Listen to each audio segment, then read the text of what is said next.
తెలంగాణ ఉద్యమకారులకు కాంగ్రెస్ పార్టీ తమ యొక్క 2023 మేనిఫెస్టోలో పలు అంశాలనైతే జోడించడం జరిగింది. ఇక ఆ అంశాలు ఇప్పటికైతే నెరవేరలేదంటూ ఉద్యమకారులు పదే పదే కొట్లాడుతున్నటువంటి పరిస్థితి. ఇక మనతో పాటుగా మాట్లాడడానికి టీజేఎస్ అధ్యక్షులు ప్రొఫెసర్ కోదండరామ్ ఉన్నారు.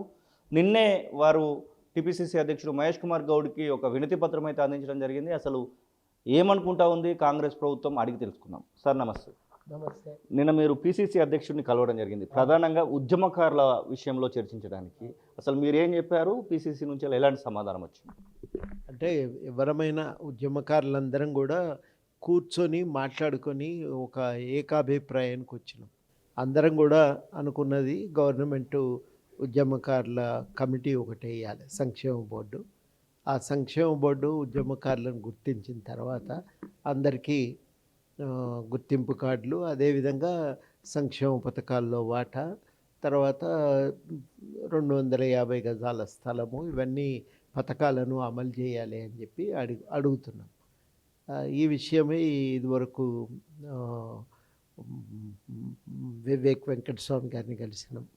ఆ తర్వాత నిన్న పొన్నం ప్రభాకర్ గారిని, తర్వాత అదేవిధంగా మహేష్ కుమార్ గౌడ్ గారిని, ఇద్దరిని కూడా కలిసి వారికి వినతి పత్రం ఇచ్చినాం. అందులో ప్రధానంగా అడుగుతున్నది మొట్టమొదట కమిటీ వేయండి, తర్వాత సంక్షేమ పథకాల్లో వాటా, అదేవిధంగా 250 గజాల స్థలము ఇవ్వాలి అని, దానిపైన వెంటనే చర్యలు మొదలు పెట్టాలి అని చెప్పి అడిగినాం. వాళ్ళు కూడా సానుకూలంగానే ఉన్నారు. మంత్రులందరూ కూడా కమిటీతోని వేస్తేనే ఈ పని అంతా మొదలై ఒక కొలిక్కు వస్తుంది, కాబట్టి కమిటీ వేయవలసిందనే విషయాన్ని అంగీకరిస్తున్నారు. దానిని ప్రభుత్వం ముఖ్యమంత్రి గారితో మాట్లాడతాం. మేము దానికి కావలసినటువంటి మీ అందరి తరఫున మీరు లేవనెత్తుతున్న డిమాండ్లను ముఖ్యమంత్రి గారి దృష్టికి తీసుకుపోయి వాటిని సాకల్యం చేయటానికి మా వంతు ప్రయత్నం చేస్తామనే మాట వాళ్ళు చెప్పటం జరిగింది. నిన్న మహేష్ కుమార్ గౌడ్ గారు కౌన్సిల్లో దీన్ని లేవనెత్తారని, అక్కడ కూడా దీనిపైన చర్చ జరిగిందనే మాట కూడా నేను వాళ్ళ పత్రికల్లో చూసిన. కాబట్టి ఒక ఒక ఒక పరిణామాలతో కొంత ఉద్యమకారుల్లోనైతే ఒక సంతృప్తి ఉంది.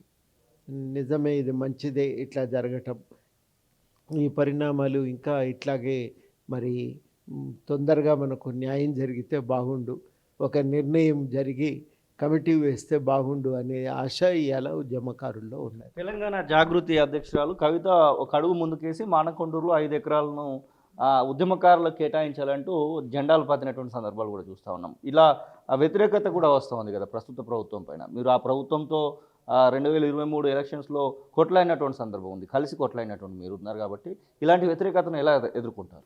ఏం వ్యతిరేకత ప్రత్యేకంగా అది మా మీద వస్తున్నది కాదు కదా. ఉద్యమకారులందరూ కూడా ఆగ్రహ ప్రకటన జరుగుతున్నది అక్కడక్కడ. వాళ్ళు కొంతమంది పోదాం, భూమి ఎక్కడైనా ఉంటే చూసి ఆక్రమించుకుందాం, మనమే ప్లాట్లు చేసుకుని ఇల్లు కట్టుకుందామనే ఒక ఆలోచన ఉంది ఒక వర్గంలో. ఉమ్మడిగా మేము కలిసినప్పుడు అనుకున్న నిర్ణయం ఏంటంటే ఎవరి కార్యాచరణ వాళ్ళకు ఉంటుంది. ఈ కామన్ డిమాండ్ల విషయంలో మాత్రం అందరం ఉమ్మడిగా పోదాం, ఉమ్మడిగా ప్రయత్నం చేద్దామని ఒక నిర్ణయానికి వచ్చినాం. కాబట్టి అవన్నింటి అటువంటి చర్యల వల్ల ఒక వైరుధ్యం ఏమి రాదు ఉద్యమకారుల మధ్యన. బహుశా ఇది ఒక రకంగా సత్వరము చర్యలు నిర్ణయం తీసుకోవాల్సిన అవసరాన్ని సూచిస్తున్నది. ప్రభుత్వం దాన్ని దృష్టిలో పెట్టుకొని వెంటనే ఒక నిర్ణయానికి వస్తుందని నేను కూడా నిర్ణయానికి రావాలని కోరుతున్నా. లేకపోతే ఇట్లాంటివి ఇంకా చాలా జరుగుతుంటాయి.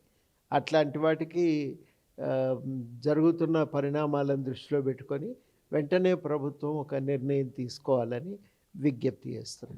జార్ఖండ్లో ఉద్యమకారులకి పింఛన్ అనేటువంటిది ఒకటి అమల్లో ఉంది. తెలంగాణలో కూడా అలాంటి వెసులుబాటు ఇవ్వాలి అనేటువంటి కొన్ని గైడ్లైన్స్ విడుదల చేసి అట్లాంటి అవకాశం ఇస్తే బాగుంటుంది, ఉద్యమకారులకు ఒక మేలు చేసిన వాళ్ళు అవుతారు అనేటువంటి, మేము ఉద్యమంలో డబ్బులను కోల్పోయాము, ఆస్తులను కోల్పోయాము, అంతా కోల్పోయినటువంటి వాళ్ళని కూడా ఉన్నాం అనేటువంటి మాటలు కూడా వింటా ఉన్నాం. వారి విషయంలో ఏమైనా ఆలోచనలు చేయబోతా ఉన్నారా అప్పటి జేఏసీ చైర్మన్గా మీరు? మరి వారి విషయం మీద ఇప్పుడు జార్ఖండ్లో ఉన్నది, ఉత్తరాఖండ్లో కూడా ఉన్నాయని విన్నా నేను. ఏం ఏం చేసిండ్రనేది నాకు ఐడియా లేదు.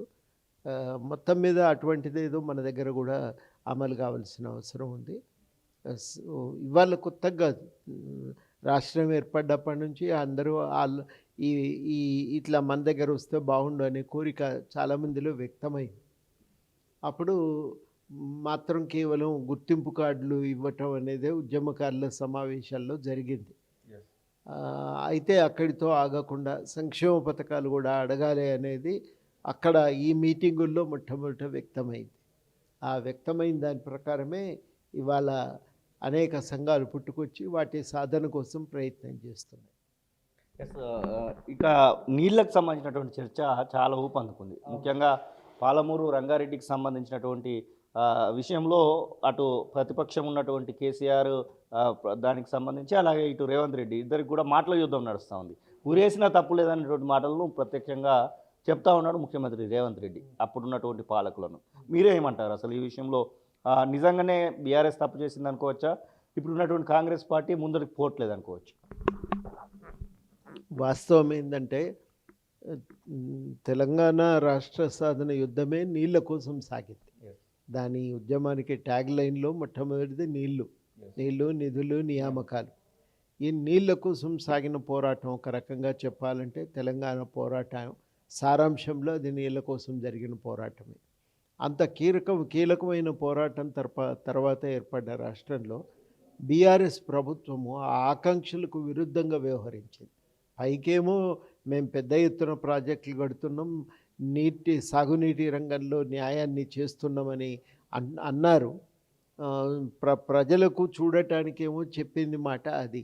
కానీ వాస్తవానికి జరిగింది కొంతమంది గుప్పెడు మంది సీమాంధ్ర కాంట్రాక్టర్ల జేబులు నింపే లక్ష్యంతో ప్రాజెక్టులను డిజైన్ చేశారు. అట్లా డిజైన్ చేయటం వల్ల తెలంగాణకు చాలా నష్టం జరిగింది. ఆ జరిగినటువంటి నష్టాన్ని వల్ల ఒక కోలుకోలేనటువంటి స్థితిలో ఒక దెబ్బపడ్డది తెలంగాణ ప్రయోజనాల విషయంలో. ఇవాళ మళ్ళీ ఆ స్థితి నుంచి బయటపడటానికి ఒక్కొక్క అడుగు మళ్ళీ వేయాల్సి వస్తున్నది. ఉదాహరణకి కాళేశ్వరం పాలమూరు ప్రాజెక్టును కాళేశ్వరం దగ్గర జూరాల దగ్గర మొదలుపెట్టవలసింది. పాలమూరు ప్రాజెక్టును శ్రీశైలం వద్ద కాకుండా జూరాల వద్ద మొదలుపెట్టవలసింది. ఒరిజినల్గా దాన్ని తెలంగాణ ఉద్యమ కాలంలో తెలంగాణ సోయితో ఇంజనీర్లు డిజైన్ చేసిండ్రు. వాళ్ళు డిజైన్ చేసినప్పుడే ఈ ప్రాజెక్టును జూరాల దగ్గర కట్టాలని చెప్పిండ్రు. అదేవిధంగా అప్పుడు మహబూబ్ నగర్ ప్రజాప్రతినిధులు కూడా కాంగ్రెస్ మంత్రివర్గంలో ఉన్నటువంటి వాళ్ళు కూడా కొట్లాడి మొత్తం మీద దానికి అడ్మినిస్ట్రేటివ్ శాంక్షన్ తీసుకొచ్చిండ్రు. ఆ ప్రాజెక్టును అట్లాగే కొనసాగించి ఉంటే ఇలా అనుమతుల విషయంలో ఇబ్బంది వచ్చేది కాదు తెలంగాణకి, అది చాలా సులువయ్యేది. అదేవిధంగా కాళేశ్వరం ప్రాజెక్టును తుమ్మిడియట్టి దగ్గర మొదలు పెట్టాల్సింది. కానీ తుమ్మిడియట్టి దగ్గర మొదలు పెట్టవలసినటువంటి ప్రాజెక్టును దాన్ని తీసుకొచ్చి మేడిగడ్డకు షిఫ్ట్ చేశారు. అది కొత్త ప్రాజెక్ట్ అయింది, పేరు మార్చిండ్రు, కొత్త ప్రాజెక్టు కావటం అది చాలా సమస్యలను తీసుకొచ్చింది. ఇవాళ అక్కడితో ఆగలేదు. వాటి నిర్మాణంలో జాప్యము, అందులో జరిగినటువంటి సాంకేతిక లోపాలు, ప్రమాణాలు పాటించకపోవటం, మొత్తానికి ఇలా తీవ్రమైనటువంటి ఒక సంక్షోభము తెలంగాణలో తలెత్తింది. దానివల్ల ఒక ఆర్థిక సమస్య కూడా ఇవాళ ఆర్థిక సమస్య అనేదానికంటే ఒక ఆర్థిక ఊబిలో తెలంగాణ చిక్కుకున్నది ఈ తప్పుడు నిర్ణయాల వల్ల. ఇవాళ దాని నుంచి బయటపడి తెలంగాణ ప్రాజెక్టులను మళ్ళీ పునరుద్ధరించుకోవటం, పూర్తి చేసుకోవటం, సాగునీటి రంగంలో అందుకని ఇవాళ ప్రభుత్వం చేయవలసిన ఒక బాధ్యత ప్రభుత్వాన్ని తినబడ్డారు. దాన్ని జాగ్రత్తగా మరి ప్రభుత్వం ఒకటి తర్వాత ఒకటి నిర్ణయాలు తీసుకుంటున్నది. ఒక మంచి పరిణామమే. వాటిపై ఎంక్వైరీ జరిపినారు స్థూలంగా, మొత్తం కూలంకుషంగా ఎంక్వైరీ జరిపిన తర్వాత ఇవాళ ప్రభుత్వం మరి ఒక నిర్ణయం తీసుకోవాల్సిన అవసరం ఉంది. చూద్దాము మరి ఇప్పుడు దీనిపైన కూడా అవసరమైతే ఎంక్వైరీ చేస్తాం నీటి వినియోగంలో అని. మొత్తం మీద ఇవాళ కీలకం ఏంటంటే కాంగ్రెస్ ప్రభుత్వం చేస్తున్నవన్నీ కూడా ఈ 10 ఏళ్ల కాలంలో జరిగినటువంటి అనేక ఉద్యమాల క్రమంలో వ్యక్తమైనటువంటి డిమాండ్లే. అవి వాళ్ళ కొత్తగా ఏదో వాళ్ళ పుర్రెలో పుట్టి అనుకుంటే కూడా, మనము ఏదో రాజకీయ దురుద్దేశంతో పుట్టినవి అనుకుంటే కూడా చాలా పొరపాటు. ఒక 10 ఏళ్ల క్రమంలో జరిగిన అన్యాయాల మీద అనేక మంది కాంగ్రెస్‌తో యుక్తంగా అందరం చేసిన పోరాటాల నుంచి ఇవాళ ఒక ఆలోచన వచ్చింది. ఇప్పటికైనా సరి చేసుకుందాం, జరిగిన అన్యాయాలను, లోపాలను సరిదిద్దుదామనే ఆలోచన వచ్చింది. ఆ పరిణామమే ఇవాళ మళ్ళీ మనము ఈ పరిణామాల కారణంగానే ఇవాళ మరి ఈ నిర్ణయాలన్నీ వస్తున్నాయి. కాబట్టి ఈ నిర్ణయాలను స్వాగతిస్తూనే జరిగిన తప్పిదాలను వెంటనే సరిచేయటమే కాదు, బాధ్యులైనటువంటి వాళ్ళపైన చర్యలు తీసుకోవాలని కూడా మేము డిమాండ్ చేస్తున్నాం. ఇది ప్రొఫెసర్ కోదండరాం చెప్తున్న మాటలు. మొత్తం మీద ఉద్యమకారులకు ఒక తీపి కబురు మరికొద్ది రోజుల్లో రాబోతున్నటువంటి విశ్వాసాన్ని తెలియజేస్తున్నాయి. ఇక నీళ్ళ విషయంలో జరిగినటువంటి అవకతవకలు, అలాగే గతంలో చేసినటువంటి తప్పులను వెలికి తీస్తూ ఈ ప్రభుత్వం మంచి చేస్తున్నటువంటి మాటనైతే వారు చెప్తున్న పరిస్థితి. కెమెరా పర్సన్ అజార్తో శ్రీనివాస్, తొలి వెలుగు, హైదరాబాద్. అసలైన తొలి వెలుగు. ఫాలో వాట్సాప్ @తొలి వెలుగు అఫీషియల్.